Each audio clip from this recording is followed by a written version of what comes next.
Today in the grain market, soybeans were up. That yield and production numbers coming out of the USDA was lower than expected, and the market got a little bit higher. Now we're well within yesterday's 60-cent range, so a lot of opportunities yesterday, but it was the big surprise really for the report. Now the futures were also oversold, so that might have helped the big surge. We didn't close at the high, and today we didn't get higher than yesterday's high, but the market is still moving up. Now the CVOL was down like 1.25% to 17.5. I don't expect that to last if the market continues to rise as it's going, but that's just something to be watching. Now the soybean oil is at 28.2%, and the meal is at 20.5%, and it's down 1.5%. So that's just, there's just a little juxtaposition in the CVOL, just letting you know that the markets have been a little bit choppy. Now the option open interest was still the highest at $12, so we really got back there pretty quickly, but the market looks like it's really firming up.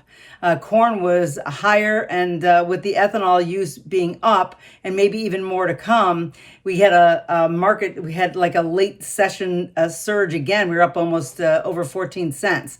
And even though production and the yield numbers were higher than expected, the other issues really were able to give corn some support, and perhaps corn too was a little bit oversold at so with the soybean surge and all, I think that the markets, were kind of a little bit in lockstep, just moving higher. Now the CVOL for corn was at 22.2%. The open interest is still high up at that $6 mark. If the momentum continues, perhaps we may be going there. I mean, options expire in a couple of weeks.